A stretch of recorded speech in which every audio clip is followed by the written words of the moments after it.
dapat mengganggu kesehatan manusia dan apa saja dampak negatif jika manusia terhirup oleh mikroplastik beserta asap hasil pembakaran tersebut. Nah, pada kesempatan hari ini, itu semua akan dibahas tuntas oleh narasumber kita yang sangat luar biasa kali ini. Dia adalah seorang mahasiswa UNUSA, Universitas Nahdlatul Ulama Surabaya, jurusan Kesehatan Masyarakat. Nah, kakak yang satu ini juga sebagai aktivis lingkungan, sekaligus koordinator komunitas No Waste Surabaya ya. Untuk itu, mari kita sambut Kak Sofi Azilani Aini SKM. Silakan Kak Sofi untuk Halo. bisa mempresentasikan webinarnya. Ya, terima kasih atas waktu yang telah diberikan. Saya boleh share screen ya? Iya, silakan.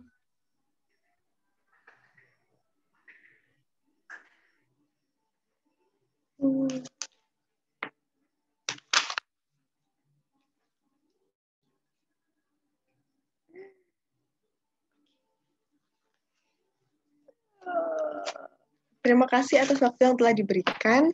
Halo semua, nama saya Sofi Azilan. Saya mau mempresentasikan hasil skripsi saya, hasil penelitian skripsi saya yang berjudul Karakteristik Sebaran Mikroplastik di Udara dari Pembakaran Sampah serta Potensi Dampak Kesehatannya. Tapi ini masih agak belibet ya, soalnya skripsi saya itu bahasa Inggris, ini PPT-nya bahasa Inggris juga, jadi mungkin nanti kalau saya ngomongnya nggak jelas, kayak ada bahasa Inggris gitu, boleh nanti kalau nggak jelas ditanyain di akhir sesi gitu ya teman-teman. Ya, nanti soalnya setelah ada presentasi, nanti di akhir sesi ada sesi tanya jawab. Silakan bagi para peserta untuk bisa menanyakan tentang webinar kali ini, begitu. Silakan Kak Sofi. Terima kasih Mbak Rafika. Oke, so here is the outline. Pertama-tama adalah introduction, ya kayak latar belakang.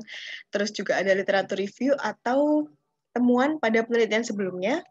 Dan yang ketiga adalah conceptual framework atau kerangka konseptual. Yang keempat adalah metodologi atau metode penelitian.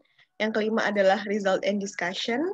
Yang keenam adalah conclusion and suggestion. So here is the background.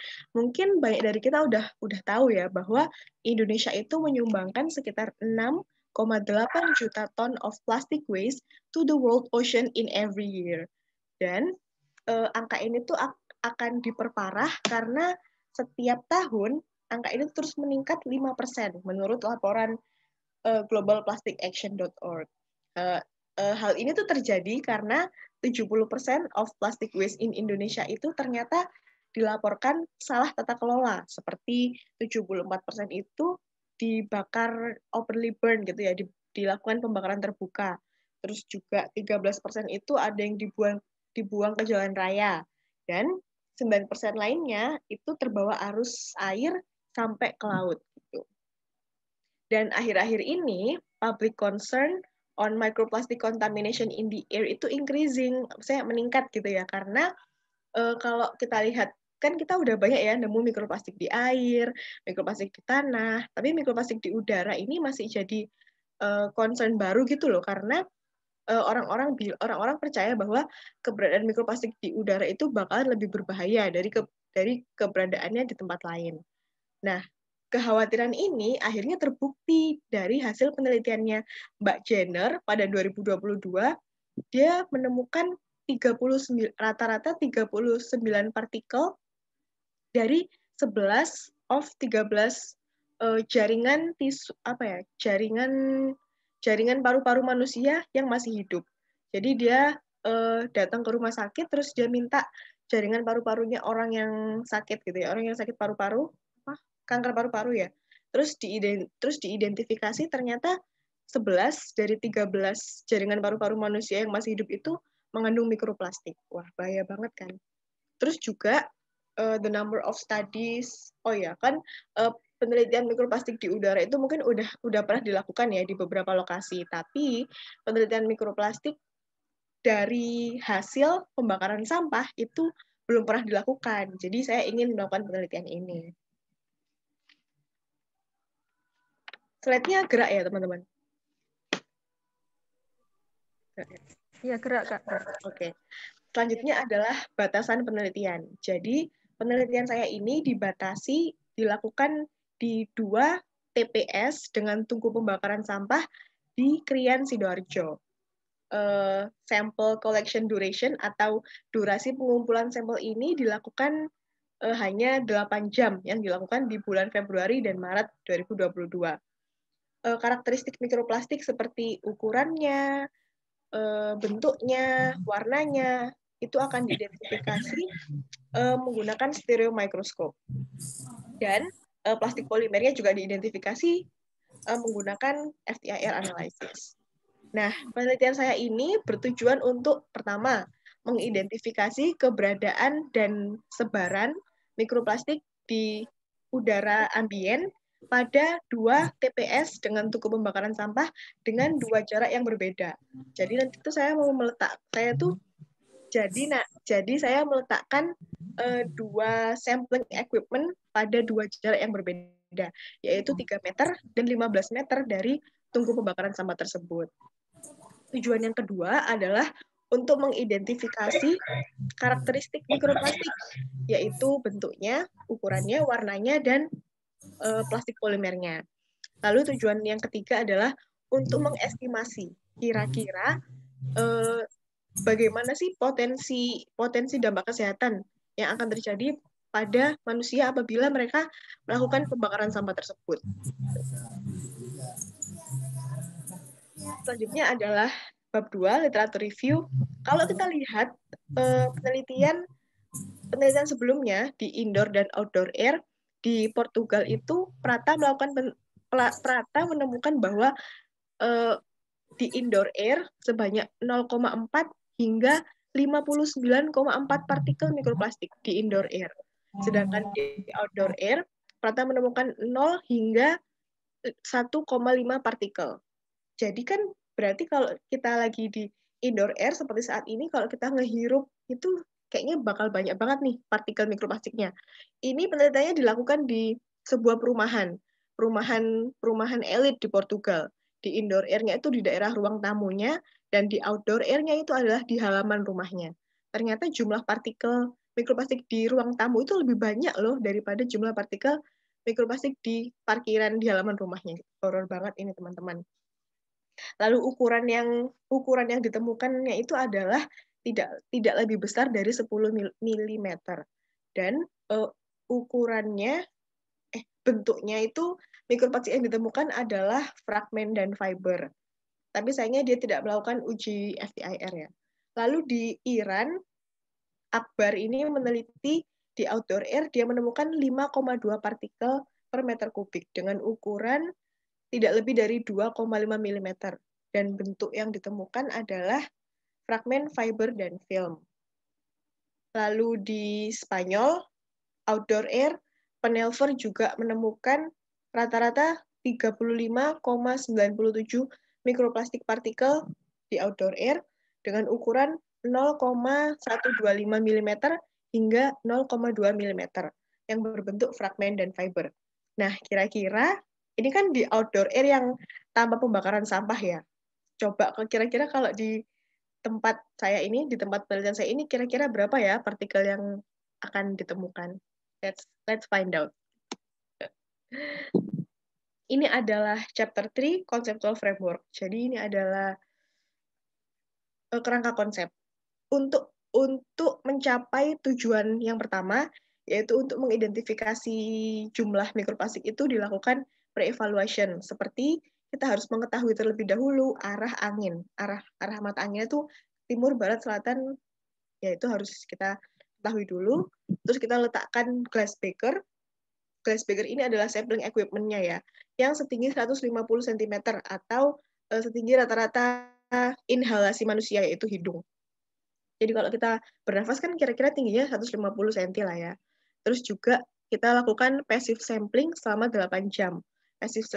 Passive sampling ini ya udah kita biarin aja sampling equipment itu di situ selama 8 jam.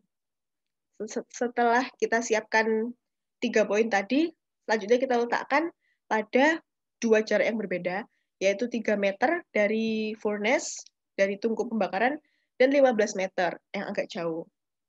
Nah, akhirnya setelah itu kita hitung dari glass beaker itu, kita bawa ke lab, akhirnya kita hitung jumlah partikelnya menggunakan stereo microscope.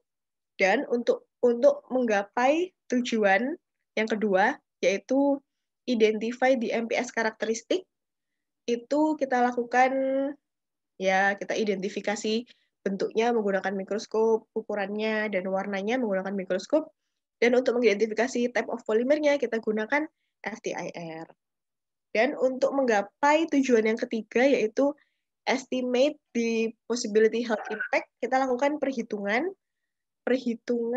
di potential partikel yang kemungkinan terhirup. Jadi nanti saya hitung berapa sih kemungkinan partikel yang bisa manusia hirup kalau dia ada di TPS itu selama waktu durasi tertentu.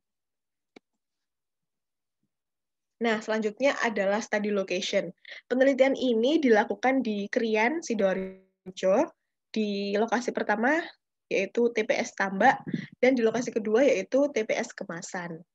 Berikut adalah sampling illustration. Jadi ini ada sampling equipment-nya setinggi 150, terus ada glass beaker-nya dengan diameter 9 cm, yang saya letakkan di jarak 3 meter, dan ada lagi yang diletakkan di jarak 15 meter, sesuai dengan arah mata angin, maksudnya arah asapnya. Asapnya itu pergi ke kanan, berarti sampling equipment-nya diletakkan di sebelah kanannya tungku. Gitu. Selanjutnya adalah sampling method.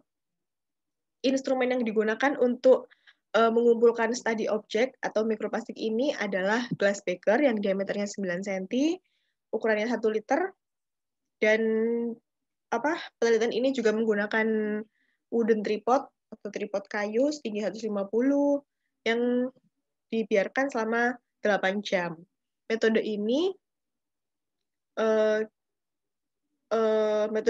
itu terinspirasi oleh metode yang digunakan oleh Mbak Jenner di Inggris tahun 2021. Sebelum dilakukan identifikasi di mikroskop, sampel perlu dipreparasi terlebih dahulu. Preparasinya itu dengan dibilas menggunakan larutan H2O2, kadarnya 30%, banyaknya 40 mili, itu kita bilas glass beaker-nya, kita kocok sedikit, kita pastikan bahwa semua dinding glass beaker itu tersentuh sama air H2O2 itu tadi. Terus kita biarkan di room temperature, terus ditutup pakai aluminium foil ya, dibiarin dalam keadaan gelap, terus sampai bubble-nya itu menghilang. Jadi kalau kita kasih glass beaker itu sama H2O2 nanti akan ada busa-busa gitu ya. Nanti kita tunggu sekitar 2 atau 3 hari lah sampai akhirnya busanya itu benar-benar hilang. Nah, selanjutnya kita filter menggunakan Monil screen dengan mesh T165 dengan pore size atau lebar bolongannya itu 40 mikrometer. Jadi kalau partikel yang ukurannya di bawah 40 mikrometer itu akan lolos. Terus kita bilas lagi glass beaker-nya menggunakan distilled water atau air suling. Lalu kita filterin lagi. Kegiatan ini dilakukan 3 kali ya untuk memastikan semua partikel itu udah tersaring gitu. Hingga akhirnya dia bisa diidentifikasi di mikroskop. Nah, ini adalah yang paling. Jadi ini adalah hasil dan diskusi ya. Pada penelitian ini, ya. Pada penelitian ini di TPS 1.1, yaitu 3 meter dari tungku itu ditemukan 15 partikel mikroplastik yang berukuran 0,4 mm hingga 4 mm.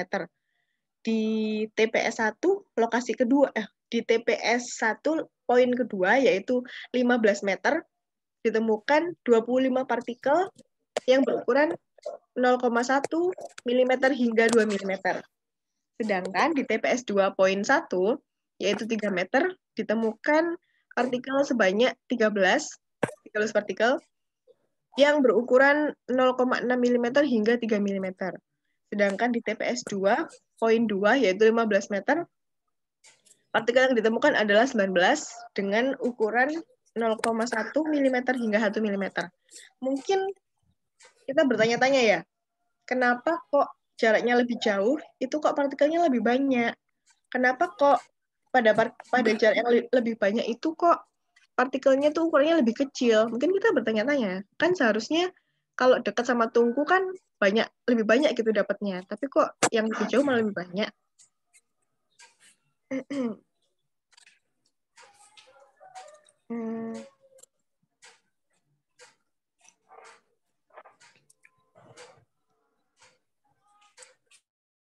Ya udah.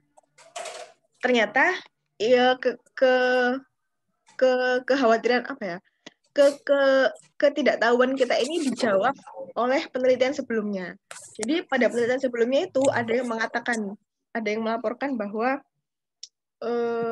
durasi lamanya mikroplastik berterbangan di udara itu depend atau dipengaruhi oleh ukuran dari partikel tersebut.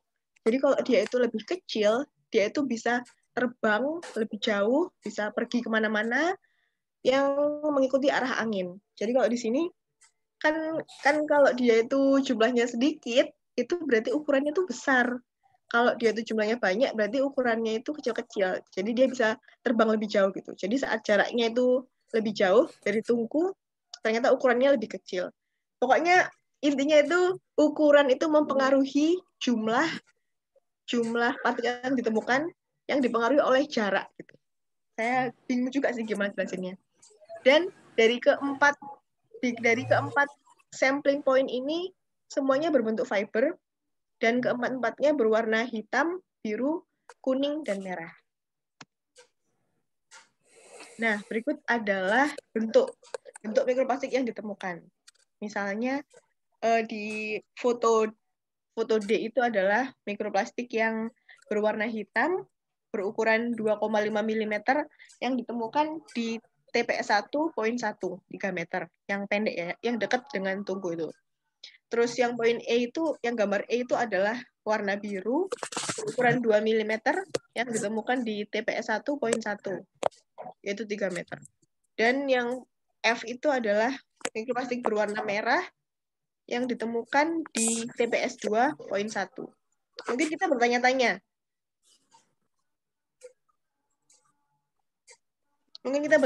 kenapa ya kok bentuknya fiber aja sih gitu.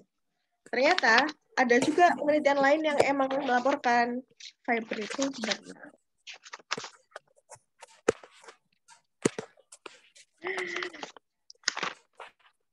Nah, emang ada penelitian lain yang mengatakan fiber itu adalah partikel yang emang paling banyak ditemukan di udara karena bentuknya yang ringan, tipis, dan luas permukaannya yang kecil. Jadi dia tuh bisa dengan mudah terbawa oleh angin di udara. Beda kan kalau kita lihat fragmen atau film yang luas permukaannya itu masih agak lebih luas ya daripada fiber. Jadi mungkin mereka lebih suka di air dan di tanah.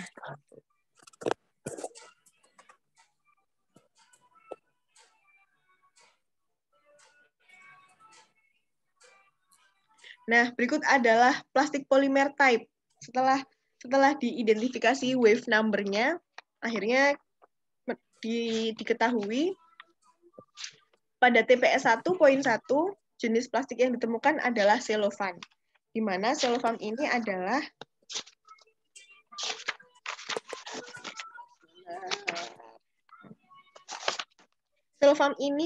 plastik yang biasanya digunakan untuk membungkus makanan di supermarket. Ini plastik selofan ini emang banyak banget, udah sering banget digunakan ya. Misalnya untuk membungkus sayur dan buah. Kalau kita pergi ke minimarket, itu kan ada buah itu kan dibungkus sama styrofoam bawahnya, terus buahnya terus dibungkus sama plastik bening. Nah, plastik bening itu adalah contoh dari selofam. Selain buat bungkus itu, selofam juga biasanya digunakan buat kresek atau pokoknya membungkus makanan gitu ya. Ini juga polimer ini juga mendukung karakteristik sampah di TPS 1. Di TPS 1 ini orang-orang juga lebih suka bungkusin sampahnya tuh pakai kresek bening atau kresek-kresek, pokoknya semua itu dibungkus kresek. Jarang banget ada sampah daur ulang, misalnya kayak gelas plastik atau botol plastik, itu jumlahnya lebih sedikit daripada sampah-sampah kresek, kayak sampah plastik ringan gitu. Nah, kalau yang di TPS kedua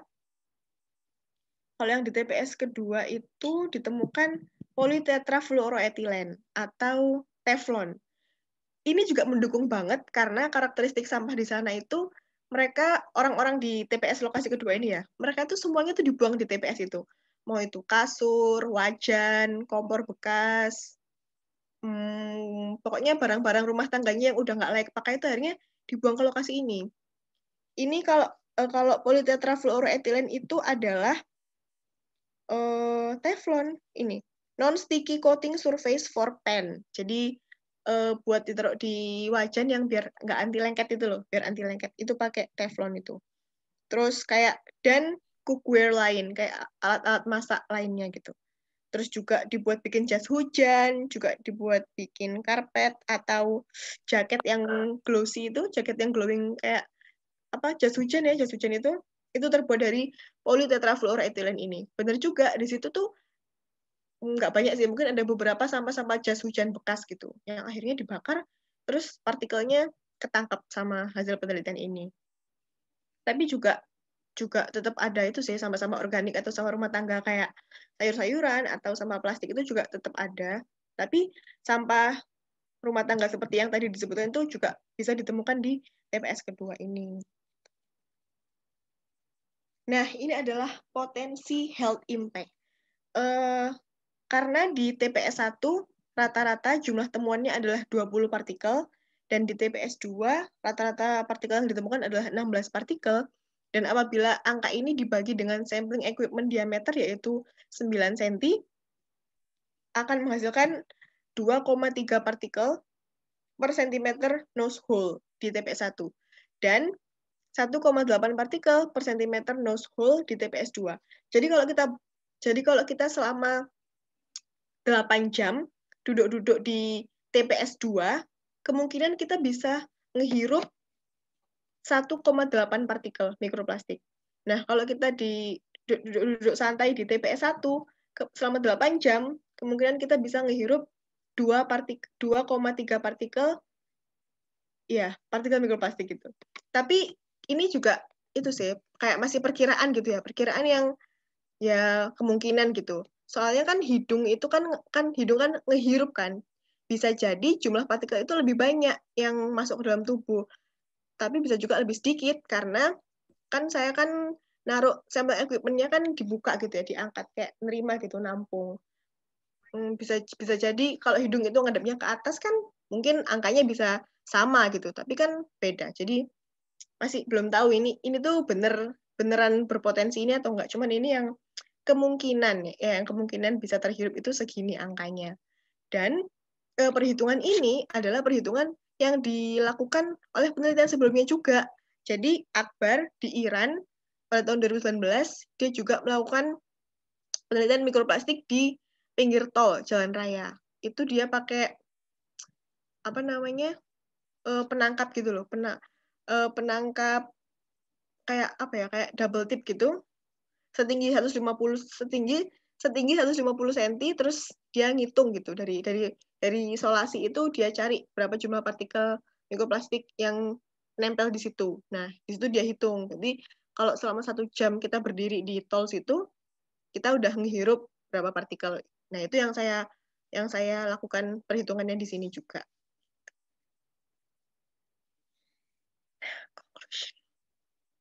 Kesimpulan dari penelitian ini adalah penelitian ini dilakukan untuk mengidentifikasi jumlah dan karakteristik serta sebaran mikroplastik di kedua TPS di Sidoarjo, di kedua TPS dengan tungku pembakaran sampah di Sidoarjo. Penelitian ini menemukan total ada 77 partikel mikroplastik di TPS 1.2 dan di TPS 2.2 ditemukan 56 partikel. Dengan semua partikel itu berbentuk fiber dan the smaller size, partikel yang berukuran lebih kecil itu ditemukan pada jarak yang lebih besar, pada jarak yang lebih jauh, yaitu 15 cm dari tungku pembakaran sampah tersebut. Sedangkan,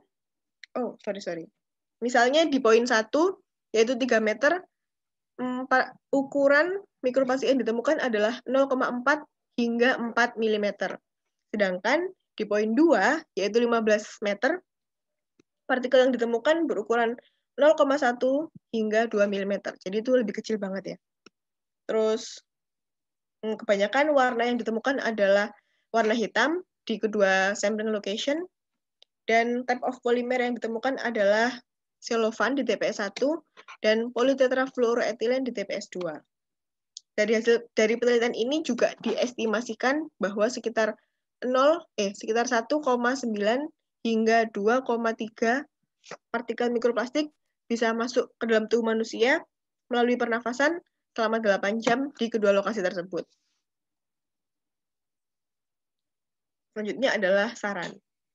Saya saran buat penelitian selanjutnya akan lebih baik jika penelitian kualitas udara ini dilakukan bukan di musim hujan. Karena kemarin saya tuh di musim hujan ya, jadi benar-benar bolak-balik buat ngulang, buat dapetin 8 jam nggak hujan itu tuh sulit. Jadi harus bolak-balik hujan. Jadinya kembali lagi besoknya.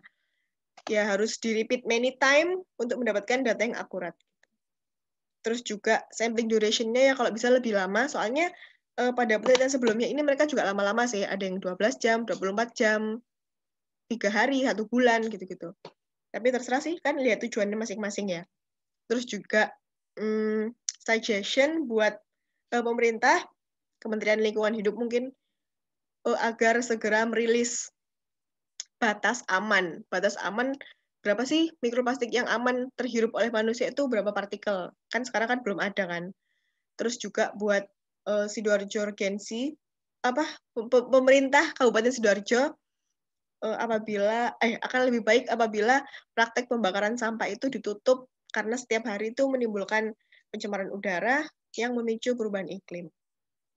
Kan soalnya di Sidoarjo itu emang semua TPS itu emang pakai tungku pembakaran sampah. Sekian yang dapat saya sampaikan.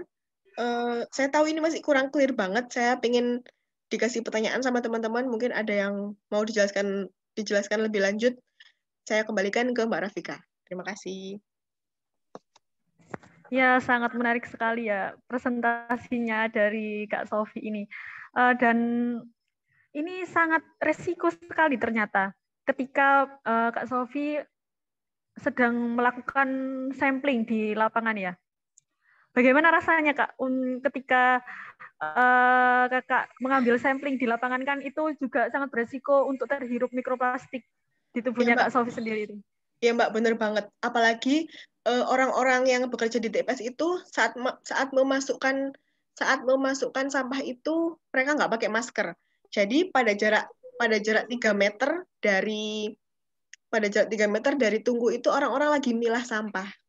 Jadi emang saya letakkan jaraknya sesuai sama keberadaannya orang-orang. Dan pada jarak 15 meter itu orang-orang ngedropin sampahnya. Jadi kan sampahnya diangkut pakai tosa. Dari tosa itu diturunin, terus ya udah diturunin terus nanti dari jarak 3 meter itu mereka kumpulin, mereka pilah-pilahin sampahnya gitu. Jadi di jarak itu emang kemungkinan orang-orang hirup, dan saat orang masukin itu dia nggak pakai masker. Ada orang yang sampai udah batuk-batuk, itu horor banget sih Mbak. Terus di lokasi itu juga kan sampahnya nggak dipilah ya Mbak ya.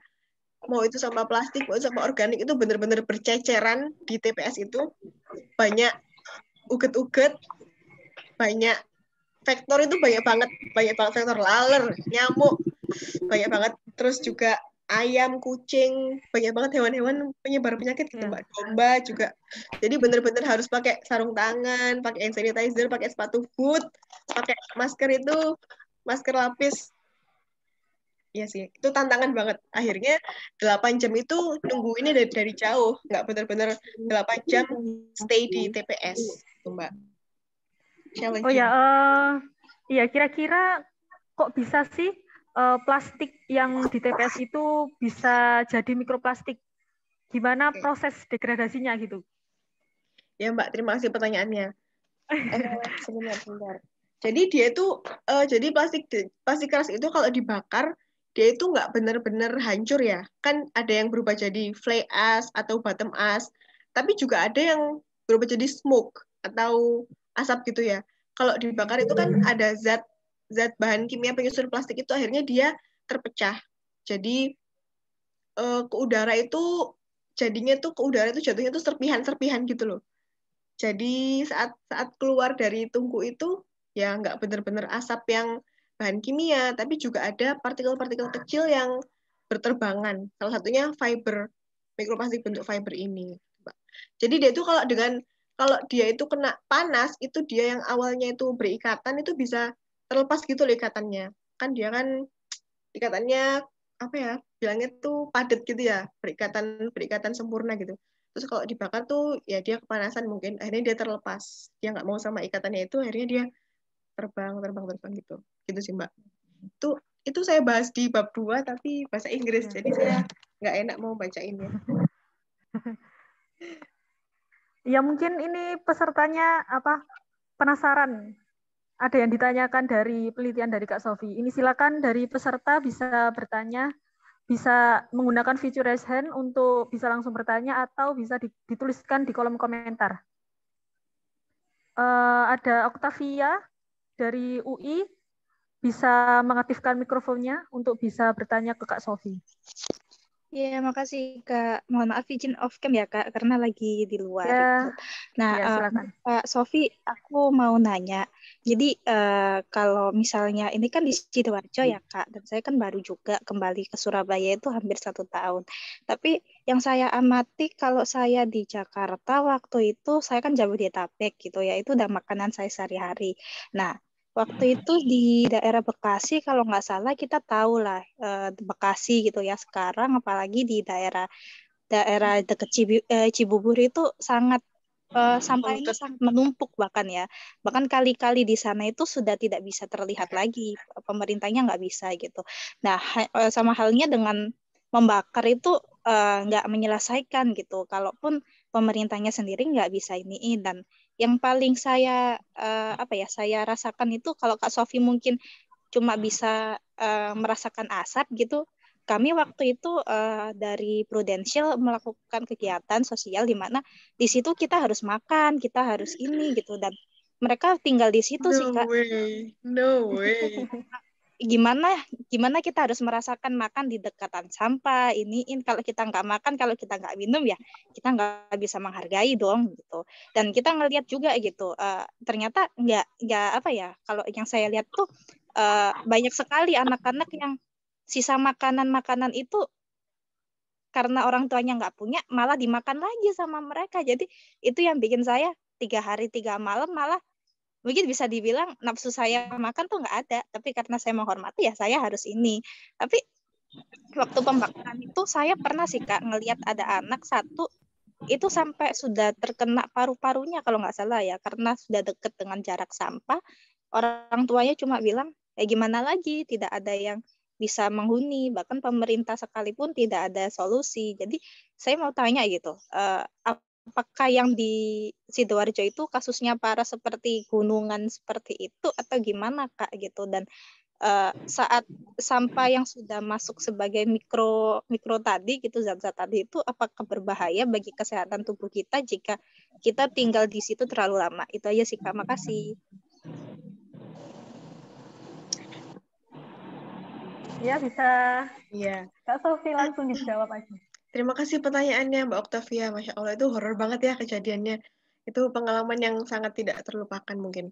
Nah, kalau di Sidoarjo itu, mereka masih, TPS-nya tuh masih baik sih. Dia tuh rutin, seminggu sekali, sampahnya tuh pasti diangkut. Tapi TPS di sana itu pasti dikasih pembakaran sampah. Jadi di setiap desa di Sidoarjo tuh emang dikasih TPS. Tapi TPS-nya tuh dikasih pembakaran sampah gitu loh. Terus seminggu sekali dia tetap ngambil sampah-sampah kayak sampah organik atau sampah-sampah yang nggak bisa dibakar. Misalnya kayak adalah bapaknya pernah bilang waktu itu sampahnya itu kan dipilah terus ada yang nggak bisa dibakar seperti sampah organik yang sebenarnya bisa digunakan pupuk. Nah akhirnya tuh di TPA-nya Sidoarjo itu ya tetap numpuk gitu. Terus akhirnya Tapi ya itu sih, pokoknya kan dia setiap minggu itu dia ambil sampahnya. Jadi mungkin yang di TPS itu berkurang. Terus juga tadi pertanyaan kedua itu kalau kalau emangnya oh iya gini. Saya tuh punya tetangga, bukan tetangga sih. Pernah kenal sama teman saya, dia tuh sekolahnya rumahnya di Malang. Dia bilang orang-orang rumahnya tuh setiap hari tuh bakar sampah.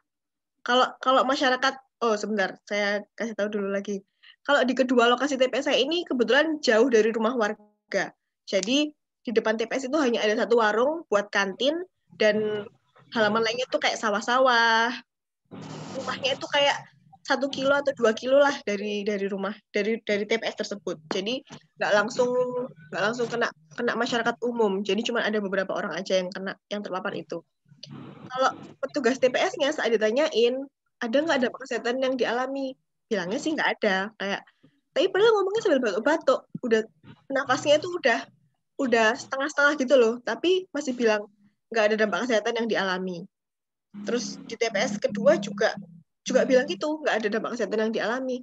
Tapi soalnya bapaknya emang masih muda sih. Kan itu kan nggak langsung kita kehirup banyak-banyak terus langsung kita sakit. Kan mungkin terjadinya 40 atau 50 tahun selanjutnya. Jadi kalau pas ditanya orang-orang yang di TPS kedua itu, mereka masih muda-muda, mereka bilang belum ada dampak kesehatan yang dialami. Tapi yang di TPS 1 yang udah tua-tua, pekerja TPS itu udah tua, tapi dia nggak ngaku kalau sebenarnya ada dampak kesehatan yang dialami. Nah, kalau misalnya partikel itu masuk ke dalam tubuh, apa yang akan terjadi ya? Pertama, mikroplastik itu kan tadi dia kan solid ya sama teman-temannya. Terus dia itu terlepas. Jadi dia itu berikatan terbuka. Dengan mudah dia bisa mengikat polutan-polutan lain di alam. Misalnya di udara kan juga banyak polutan kan, misalnya PM2,5, PM10 yang akhirnya mereka bisa berikatan terus terhirup masuk ke dalam tubuh. Kalau cuma 1 atau 2 partikel, ya mungkin nggak apa-apa. Tapi kalau terus-menerus kita ngehirup partikel beracun itu kan akhirnya bikin penyumbatan. Bisa bikin penyumbatan pembuluh darah, terus bisa bikin batuk-batuk, atau kelilipan matanya, atau ya banyaklah dampak kesehatan yang kemungkinan bisa kita rasakan, tapi dalam jangka waktu yang lama. Terus juga nanti kalau dia udah berikatan, itu dia bisa mengalir ke seluruh tubuh. Kan dia kan masuk ke paru-paru, terus mengalir ke seluruh tubuh. Nah, kalau udah di darah itu kan, kalau udah di darah itu bisa mempengaruhi sistem hormon. Bisa gangguin hormonnya kita yang sebenarnya kita belum menopause, jadi udah menopause dini. Tapi itu sih kayak masih jauh banget sih. Kayak apabila kita benar-benar terpapar itu terus-menerus dan dalam jangka waktu yang lama, mungkin baru kita rasakan dampaknya. Kalau cuma sekali 2 kali aja ya, kan bisa diimbangi dengan gaya hidup sehat. Sampai akhirnya jangan sampai kita terkena penyakit itu tadi. Ada kok Mbak dampak kesehatannya. Kalau kita lihat di Google Scholar itu, dampak kesehatan mikroplastik itu ya banyak banget sebenarnya. Gitu Mbak. Mungkin dari Mbak Aini tadi ada feedback untuk bisa ditanyakan kembali atau sudah cukup?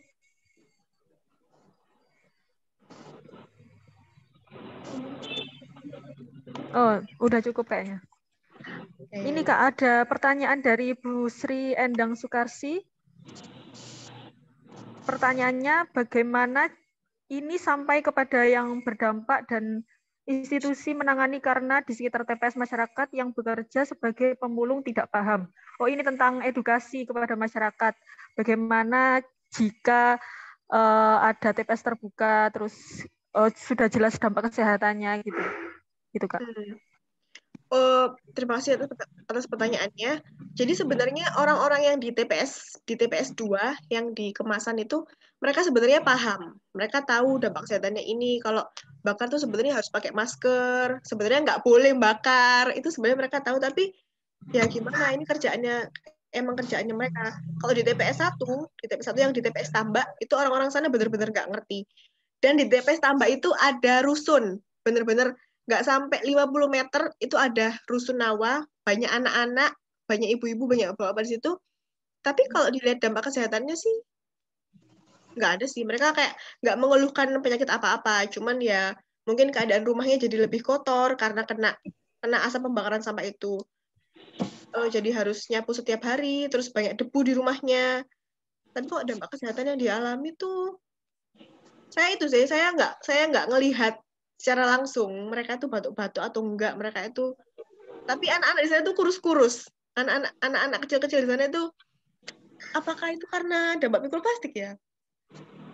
Ya belum tahu sih, itu kayak perlu diteliti lebih lanjut ya, masih belum tahu. Tapi kalau keadaan masyarakat di sana sih ya mereka kurus-kurus, terus batuk atau enggaknya saya nggak tahu, karena saat saya ketemu dia nggak ada yang batuk. Terus kenapa kok bisa ini terjadi? Pemerintah kan saat itu kan hari itu pemerintah Sidoarjo itu lagi ngambil sampah. Saya tanya, Pak ini beneran tak Pak sampahnya dibakar, bukannya bahaya ya? Terus bapaknya bilang, ya wis Mbak, onoknya kok ngene, wis kok ngene ae. Bapaknya itu sebenarnya tahu gitu kalau ini tuh sebenarnya bahaya, cuman ya dilanjutin aja, dibiarin aja. Kayak pendidikan lingkungan, kayak larangan membakar sampah, itu tuh nggak diajarin gitu loh di Sidoarjo. Jadi ya mau diapain lagi? Jadi emang satu-satunya cara mungkin di otaknya orang-orang Sidoarjo itu ya emang harus dibakar. Ada yang tahu tapi dilanjutin, ada yang nggak tahu tapi ya mau gimana lagi gitu. Emang yang paling penting kan tadi kan pengurangan kan, harusnya pemerintah Sidoarjo itu mau ngajarin warganya kayak nambah kurikulum di sekolah untuk mengurangi plastik, untuk dikasih tahu lah bahaya plastik, seharusnya sih kayak gitu. Cuman pada kenyataannya tuh ya tadi isu lingkungan itu bukan masalah prioritas gitu loh di Indonesia, khususnya di Sidoarjo. Jadi ya orang bakar sampah aja nggak apa-apa. Padahal sebenarnya ada kan pelarangan membakar sampah itu udah ada di sebelumnya. Ini nggak diimplementasikan dengan baik. Mbak, emang. Ibu. Semakin menarik nih pembahasannya. Banyak yang bertanya Kak Sofi. Ini dari kolom chat. Tadi pertanyaannya apakah sudah dapat diterima dari Bu Sri Endang Sukarsi?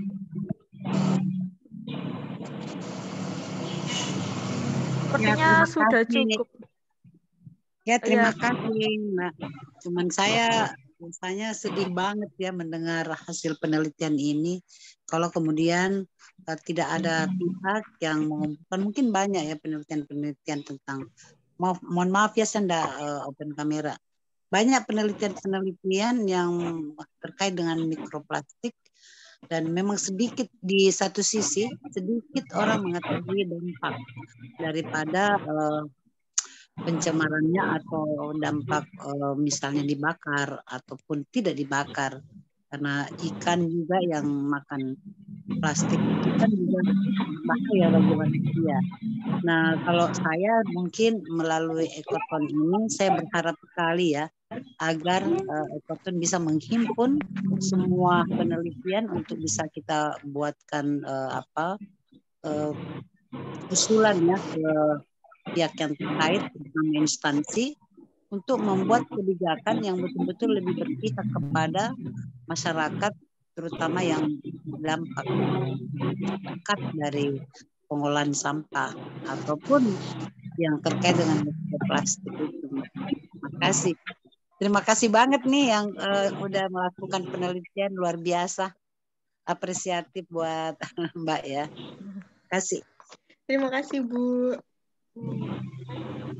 Ini di kolom chat ada Rio Anggara itu. Nah, itu yang mau saya tanyakan, edukasi oleh dinas terkait ya.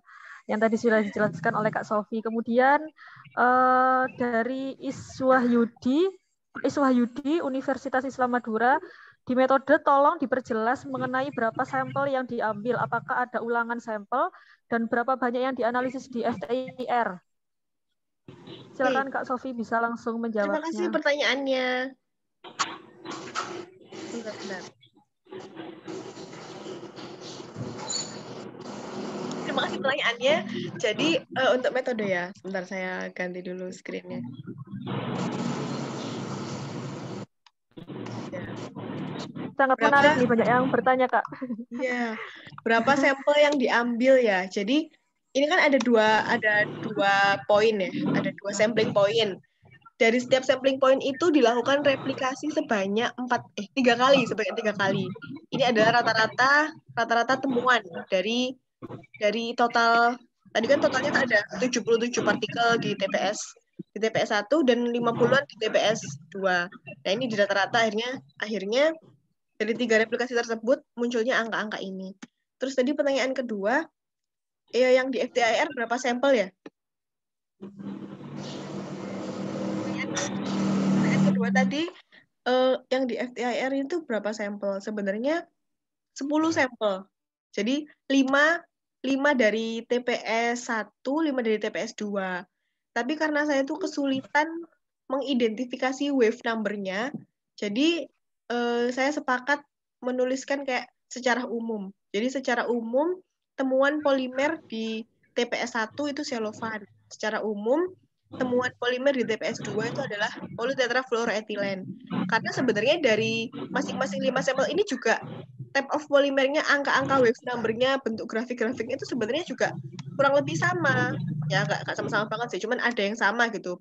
Beberapa tuh ada yang sama. Jadi, yaudahlah kita generalisir aja sekalian.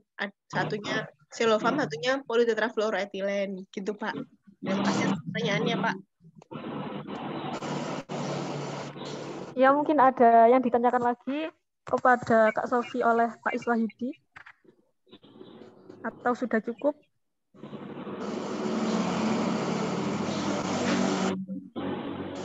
Oke, terima kasih jawabannya dari Pak Iswahyudi. Kemudian tadi ada raise hand dari Kak Marcel Putra G dari Universitas Islam yang nanti akan dilanjutkan oleh Pak Gede Praja ya. Pak Marcel dulu, Pak Marcel Putra G. Pak Marcel, apakah mau bertanya? Silakan.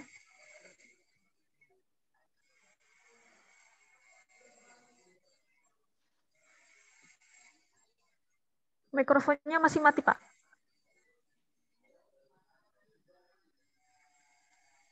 Oh ya, halo.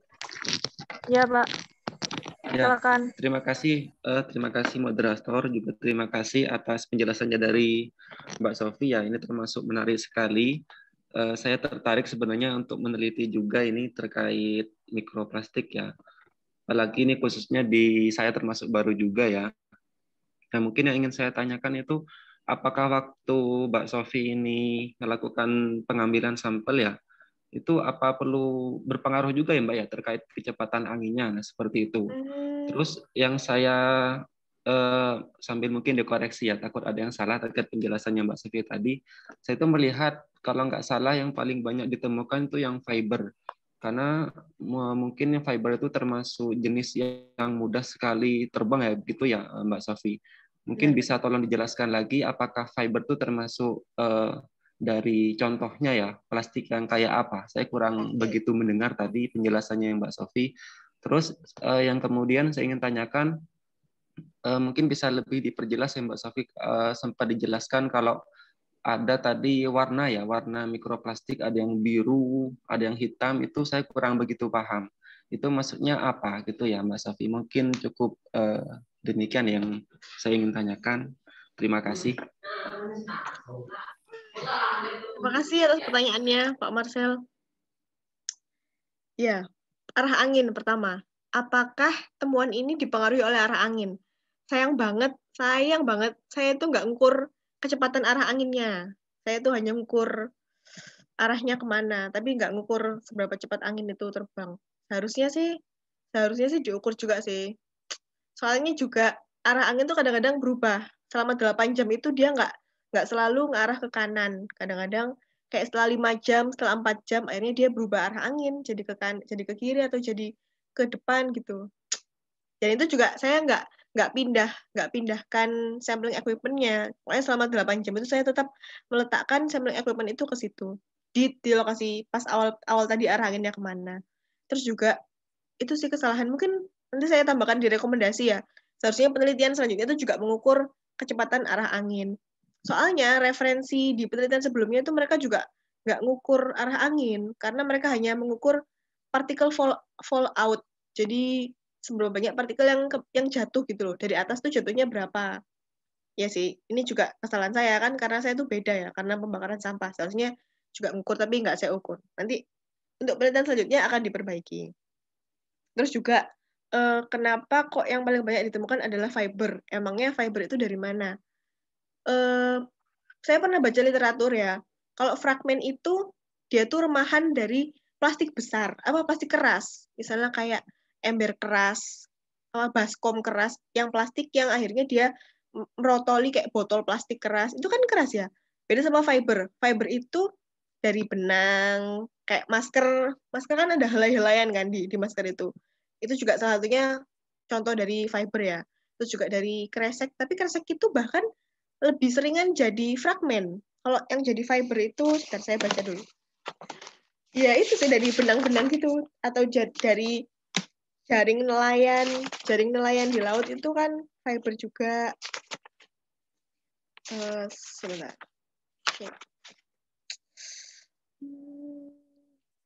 Ya, karena degradasi tekstil seperti polyester, nilon, spandek, atau pakaian yang dicuci, terus akhirnya air cuciannya itu terbawa air gitu.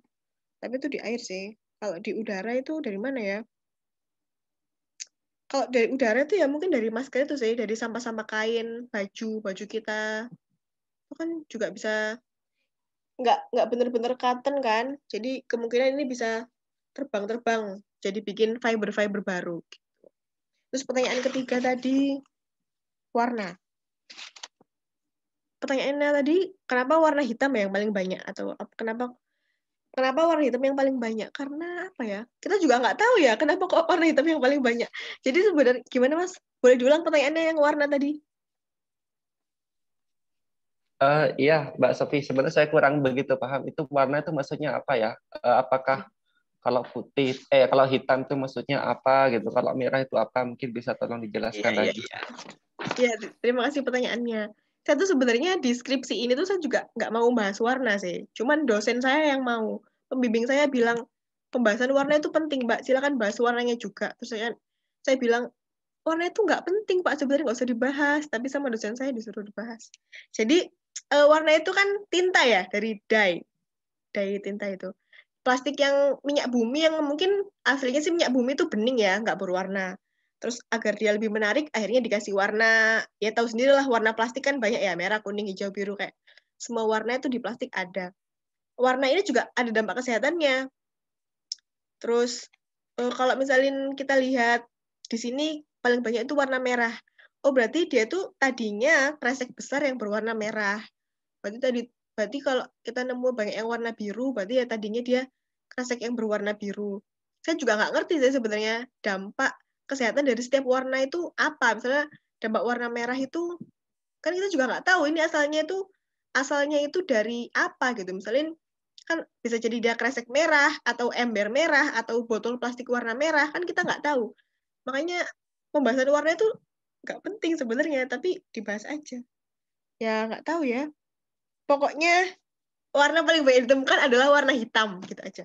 Alasan kenapa warna hitam yang paling banyak ditemukan ya nggak tahu ya. Nanti akan dipelajari lebih lanjut gitu aja Mas. Terima kasih pertanyaannya Pak. Baik, terima kasih Mbak Sofi. Cukup itu ya, menarik. Tadi juga saya dapat ternyata fiber itu dari banyak bahan aja, nggak cuma satu macam sampah jenis saja gitu ya untuk fragmennya. Terus untuk warna juga akhirnya saya juga paham, maksudnya merah, biru itu maksudnya warna dari plastiknya ya. Saya kira Iya, benar-benar. merah itu tandanya apa gitu. Iya, iya paham. Oke, terima kasih banyak ya Mbak Sofi. Terima kasih. Ya, sama-sama. Ya, karena ini waktunya sangat tepat sekali, pertanyaannya hanya sampai dibuka 3 kali kesempatan lagi. Yang pertama oleh Pak Gede Praja dari Sahabat Bumi Bali. Silakan Pak, bisa bertanya. Ya, kesempatannya ya.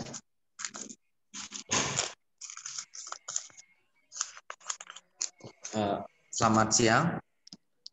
Saya yang sekarang ya gilirannya bertanya ya Mbak moderator.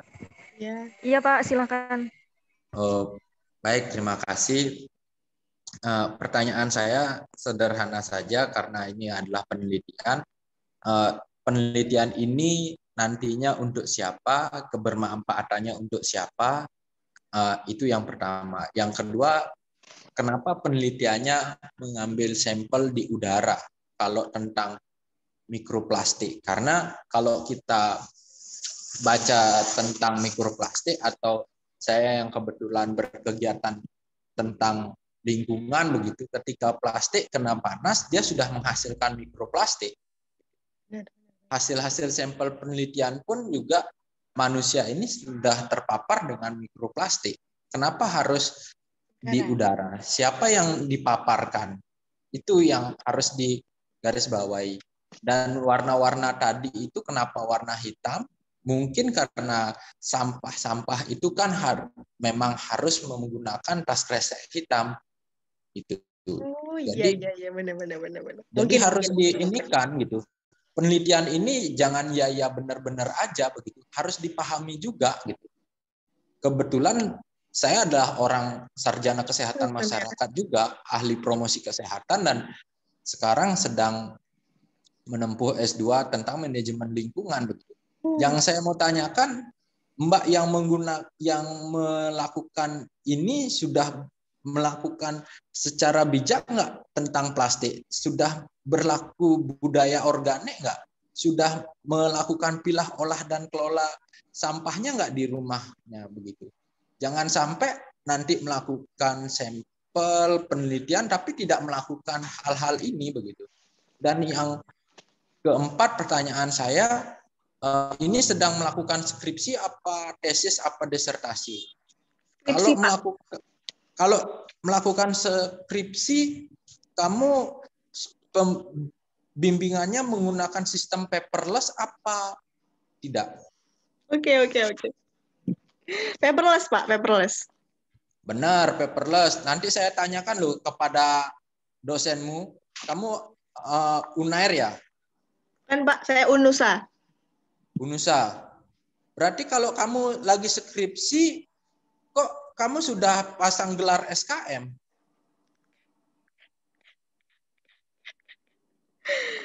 Itu Pak. Adminnya yang nulis Pak. Saya juga kaget. Wah udah ada SKM-nya. Nah, itu artinya dari sana sudah kalian maaf belum skripsi kalian sudah memasang gelar SKM. Saya sebagai sarjana kesehatan masyarakat merasa dilecehkan oleh kalian begitu. Karena berat loh memegang gelar ini gitu. Ya. Tolong itu nanti di kalian di admin itu minta dihapus aja atau minta klarifikasi aja gitu. Iya Pak. Kalian malulah sama alma mater kalian, belum resmi kalian menjadi sarjana kesehatan masyarakat sudah pasang gelar. Kasihan teman-teman senior kalian yang memegang gelar ini, orang skripsimu aja belum tentu lulus kok ini. Sudah Pak, sudah lulus. Saya sedang menunggu wisuda sekarang. Oh berarti ya cocok kamu pasang gelar karena kamu sudah di yudisium berarti. Sudah Pak, emang tinggal wisuda aja. Ya berarti gitu dong ngomongnya, Pak maaf Pak saya sudah di yudisium, skripsi saya sudah selesai ya gitu. Artinya kalau wisuda itu kan hanya simbolis saja, yang penting itu kan yudisium. Sudah Pak. Oh berarti ini penelitianmu ini judul skripsimu ya? Iya Pak, judul skripsi saya. Saya boleh jawab pertanyaannya ya Pak? Iya, bisa langsung menjawab pertanyaan. Iya. Tadi tuh apakah di rumah itu sudah melakukan pemilahan? Apakah di rumah itu sudah mengurangi penggunaan plastik sekali pakai? Salah satu alasan kenapa saya tertarik untuk meneliti ini adalah karena sejak kecil saya tuh udah tertarik Pak sama isu lingkungan. Saya tuh sejak SD tuh ya udah diajarin orang tua untuk harus jadi orang yang peduli lingkungan gitu, nggak buang sampah sembarangan, milah sampah, memanfaatkan sampah. Udah dikasih tahu orang tua cara produksi plastik itu gimana, dampak kesehatannya itu apa. Dari situ kan saya mikir, wah ini tertarik ya untuk dipelajari gitu. Terus jadi kalau ditanyain apakah saya sudah menerapkan ini di rumah, ya tentu sudah. Saya tuh di rumah juga udah milah sampah, juga udah mengurangi plastik sekali pakai juga. juga ya sudah kok Pak, saya sudah menerapkan ini di rumah gitu. Terus untuk apa ya? Untuk apa ini dilakukan adalah untuk menempuh untuk mendapatkan gelar SKM tadi. Jadi saya bikin penelitian mikroplastik di udara dan potensi dampak kesehatannya. Terus siapakah sasarannya dan kenapa kok ambilnya penelitian di udara? Karena jumlah mikroplastik yang teliti air, yang teliti tanah itu udah banyak Pak. Jadi karena yang teliti udara ini masih baru dikit, masih baru paling kemarin itu saya hitung ya, referensi jurnal mikroplastik di udara saya itu hanya 19 jurnal total dari seluruh dunia. Mungkin kalau ini diterbitkan di jurnal, mungkin ini bisa jadi yang ke-20 mikroplastik udara di udara gitu. Ini punya saya ini yang ke-20. Tapi apa namanya? Kenapa? Terus apalagi penelitian yang mikroplastik dari sisa tungku pembakaran sampah ini belum pernah dilakukan. Jadi ya saya ingin bikin hal baru, bukan yang udah dilakukan banyak orang. Kalau mikroplastik di air kan ya udah banyak Pak. Kalau mikroplastik di tanah juga udah banyak. Kan mikroplastik di udara ini kan masih jadi concern baru gitu. Orang-orang mulai tertarik dengan isu pencemaran udara. Apalagi mikroplastik itu kan masih baru banget Pak. Jadi saya ingin jadi inisiator atau ya golongan dari orang-orang baru tersebut gitu Pak. Terus siapa sasarannya? Ini tuh saya hitung ini buat orang-orang pekerja sampah. Jadi kan ada potensi dampak kesehatannya. Ini adalah 1 sampai 2 partikel yang terhirup itu adalah partikel yang kemungkinan terhirup oleh para pekerja sampah tersebut. Mungkin ada lagi Pak yang mau ditanyain? Nah, kalau partikel yang diambil itu manusia, Mbaknya mengambil sampel pada manusianya enggak? Enggak, Pak. Saya hanya menghitung potensi jumlah partikel yang kemungkinan masuk ke dalam tubuh manusia. Sebelumnya itu saya juga mau pakai metode masker.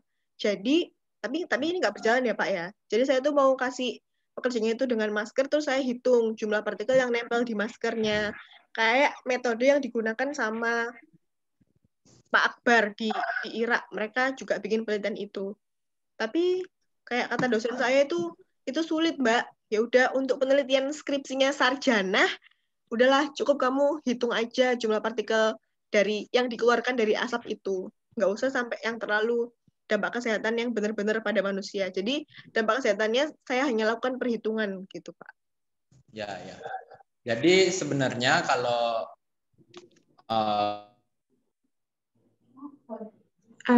mikroplastik di udara.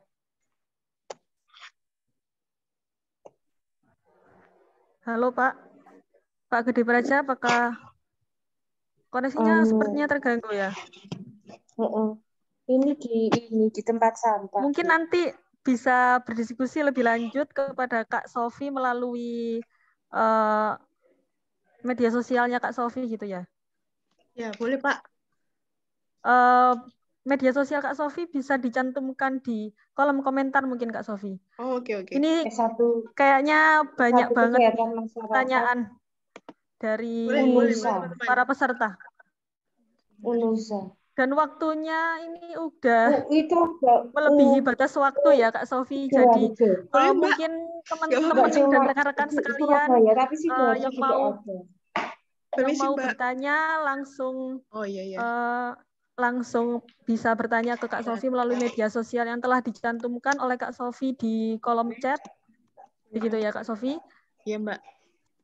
Instagram. Sudah sarapan Bu, saya bawa. Saya sudah.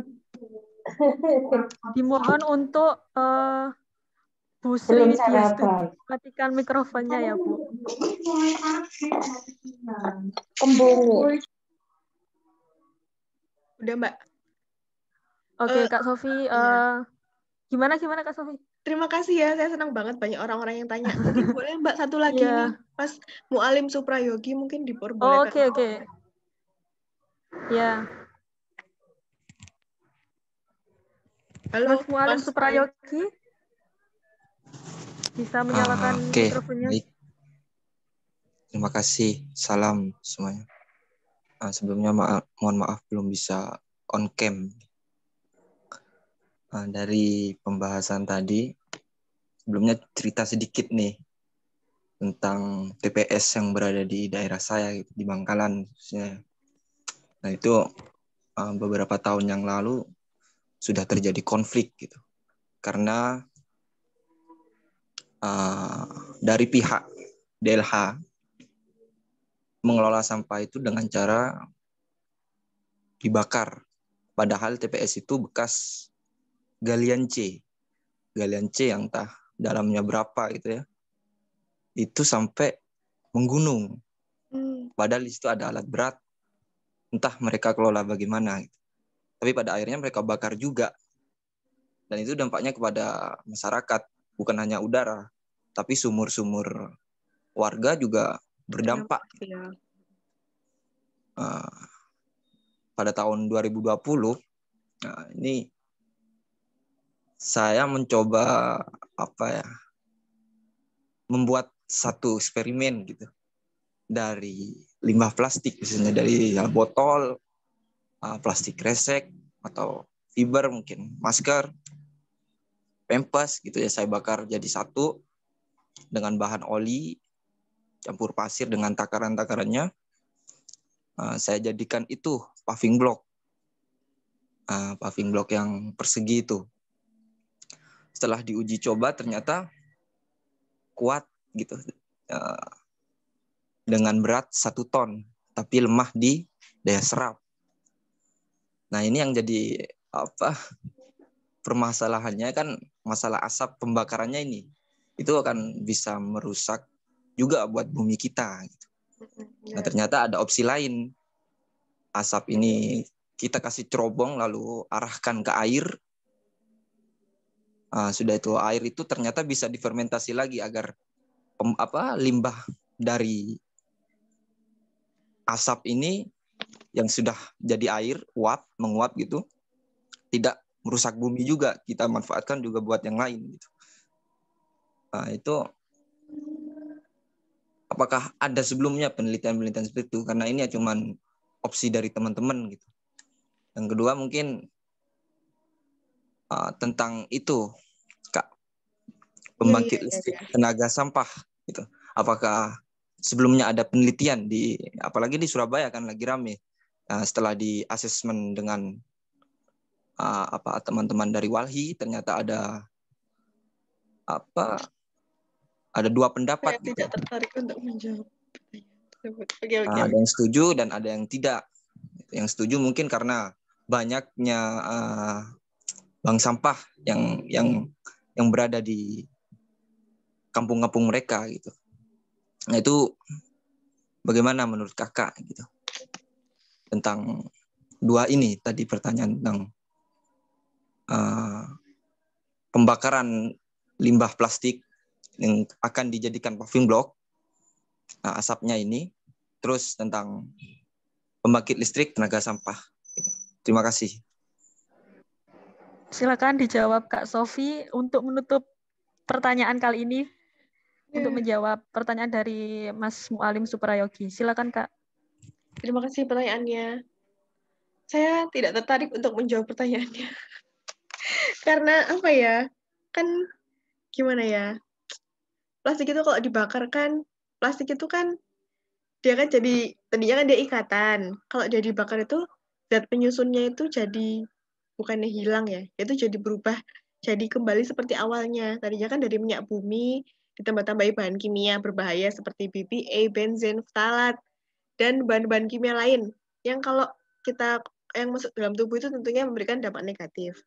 Terus kalau misalnya dia itu dibakar terus dipindahkan ke air, saya belum pernah mikir kayak gitu sih. Saya nggak tahu itu bakalan baik atau gimana. Saya nggak ada. Cuman saya tuh diajarin sama orang tua, plastik itu dibakar tuh salah gitu. Kamu bakar plastik itu aja udah salah. Nggak usah mau mikir nanti dia akan dibikin pembangkit listrik tenaga. Emang sih dari panas pembakaran itu kan mungkin bisa menggerakkan apa yang akhirnya ada listrik gitu, kayak misalnya di Singapura. Tapi itu tetap aja bakal ada yang bocor. Nggak bener-bener. Iya sih, kalau emang dia tuh pembakaran sempurna ya, kayak harus pada titik didih tertentu, misalnya harus sampai 100 Celcius.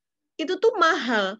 mau bikin yang kayak gitu tuh mahal. Mungkin itu berjalan 1 bulan, 2 bulan, habis gitu ya bangkrut atau karena modalnya kurang atau gimana. Saya nggak mikir, saya nggak setuju sih sama inovasi-inovasi kayak gitu. Mungkin itu ya nggak sustain, itu nggak bisa sustainable, malah bikin kerusakan tapi perlahan gitu. Mungkin nanti akan saya tanyakan ke supervisor ya. Saya tanyakan ke pembimbing saya dulu. Itu bagus nggak sih Pak kalau apa tadi asap diarahin ke api gitu ya. Terus tentang pembakaran pembangkit listrik tenaga sampah itu ya. Itu kan tetap aja bakal ada sisanya. Bakal ada apa ya kayak bottom as itu loh. Hasil pembakarannya kan ada abu-abu itu kan, abu sisa pembakarannya itu. Bahkan itu berbahaya juga. Itu terus mau diapain? Jadi mendingan kunci yang paling terbaik adalah dengan mengurangi. Nggak usah, bagi saya ya, nggak usah sok-sokan mau ngolah-ngolah plastik gitu loh, mau didaur ulang, mau dibakar, mau dicacah, mau dicuci, mau dibikin apa-apa itu, saya nggak setuju sih dengan itu. Apa saya yang kolot atau apa yang saya kurang mengikuti perkembangan zaman atau gimana, tapi bagi saya kunci dalam permasalahan sama plastik itu adalah dengan cara dikurangi, bukan dengan didaur ulang. Itu Mas. Mohon maaf ya kalau mungkin nggak sejalan sama yang di pikirannya Mas Mualim. Terima kasih ya Mbak Rafika. Saya kembalikan ke Mbak Rafika. Ya, terima kasih. Waktu untuk webinar kali ini sudah melebihi batas ya. Sesi tanya jawab saya tutup. Mohon maaf atas pertanyaan yang tidak dapat dijawab, belum tersampaikan oleh Kak Sofi. Nanti bisa ditanyakan lagi atau didiskusikan kembali melalui Instagramnya mungkin ya Kak Sofi ya. Iya Pak, boleh. Ya. Kemudian untuk Kak Sofi sendiri, silakan memberi 1 kata atau 2 kata pesan yang dapat disampaikan. Mungkin kita bisa mengikuti jejak dari Kak Sofi sebagai peneliti dan aktivis lingkungan gitu ya. Silakan Kak. Terima kasih ya teman-teman mau hadir semua. Saya senang banget hasil penelitian saya ini kayak didengerin sama banyak orang, jadi diketahui sama banyak orang. Ya, saya harap teman-teman ini semakin semangat untuk mengurangi penggunaan sampah plastik sekali pakai dengan menggantikan botol plastik jadi tumbler, kayak kemana-mana bawa tumbler, atau kalau bisa nggak pakai kresek, kita harus bisa tolak kresek. Kalau bisa nggak pakai sedotan, kita tolak aja sedotannya, itu juga nggak salah. Karena kita harus tahu ya teman-teman bahwa plastik itu terbuat dari minyak bumi. Setiap kali dia ekstraksi minyak bumi itu udah berapa karbon yang akhirnya dikeluarin ke bumi. Jadinya kan bumi bisa semakin panas, iklimnya berubah, pokoknya bakalan banyak dampak negatif yang terjadi kalau kita tuh banyak-banyak pakai plastik sekali pakai. Terus juga itu sih masukan buat pemerintah gitu-gitu aja. Tadi saya senang banget ada masukan dari ibu-ibu tadi yang bilang harusnya penelitian-penelitian itu dikumpulkan jadi satu, terus dibuat rekomendasi buat pemerintah. Saya setuju banget. Saya jadi mikir beneran sih, kita emang harus bikin aturan buat bisa mengurangi dampak perubahan iklim ini. Ya, saya mau bilang terima kasih sekali lagi. Mungkin itu aja, Mbak. Terima kasih. Wassalamualaikum warahmatullahi wabarakatuh. Ya, terima kasih Kak Sofi atas presentasi yang sangat menarik sekali dan penelitiannya itu sangat menarik ya. Kita tahu bahwa ternyata di udara yang kita hirup ternyata mengandung mikroplastik dan sangat berbahaya bagi kesehatan kita sendiri gitu. Iya, benar, Mbak. Padahal kita juga pakai plastik, ternyata plastiknya itu bisa membahayakan kita sendiri juga gitu ya. Gitu. Alhamdulillah kita telah sampai di penghujung acara. Terima kasih banyak kepada seluruh peserta dan khususnya narasumber yang telah menyempatkan waktu untuk menjelaskan presentasinya dan hasil penelitiannya. Dan para peserta yang menyimak acara dari awal hingga akhir, dipersilakan juga untuk mengisi link presensi untuk para peserta. Semoga banyak ilmu yang didapatkan atau untuk diaplikasikan dalam kehidupan sehari-hari. Saya sebagai host dan moderator, saya mengucapkan mohon maaf apabila ada salah kata dan perbuatan. Akhir kata saya ucapkan terima kasih. Wassalamualaikum warahmatullahi wabarakatuh. Waalaikumsalam warahmatullahi wabarakatuh. Terima kasih semuanya. Terima kasih semuanya. Silakan mengisi presensi untuk kebutuhan sertifikat. Link ada di kolom chat. Terima kasih semuanya. Terima kasih Sofi. Sangat keren sekali. Terima kasih Mbak Rafika. Tadi aku ngomongnya nggak serius ya. Kayak skripsi kembali atau gimana nih? Terima kasih semuanya. Terima kasih Mas Kayak Alex. sidang kembali ya? Iya, tadi Kayak tuh ya, sidang lagi. aku tuh takut banget ditanyain sama yang tadi loh, warna itu loh, pembahasan warna, pembahasan bentuk itu. Aku ya Allah, aku kok gak pengen dapat pertanyaan itu, sekarang malah dapat pertanyaan ini. Aduh, ya susah. Mbak kenalin, Pak Iswahyudi ini dosenku. Oh iya. Salam kenal Pak Iswahyudi. Ya, salam kenal juga.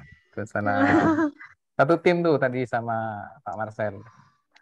Oh iya. Pak Marcel itu Pak, pertanyaannya serem itu Pak. Kirain sudah diuji sama Pak Udin. Kemarin nggak nanyain itu Pak, kemarin tuh hanya nanyain lebih ke jarak itu loh. Terus kayak alasan kenapa pilih lokasi ini, terus tanyain perhitungannya ini dari mana, lebih ke situ sih. Kalau temuannya tuh kurang. Maksudnya, karakteristik temuannya nggak banyak ditanyain gitu Pak. Oke. Syukurlah. Oke, next. Terima kasih ya Pak, mau datang Pak. Tolong dibantu Terima kasih, di Pak. Madura nanti ya. Ya Pak, yang di Garam. Siapa? Nanti Siap, mungkin bisa penelitian lagi, Sofi, terkait warna. Iya Mbak, boleh. Di Garam sudah, nanti yang di aliran pertanian keren. nanti. Iya, Pak. Wah, keren itu. Terima kasih ya nanti Pak. Nanti dipaparkan lagi ya, Sofi. Nggak mau. Nggak mau. Jangan kapok.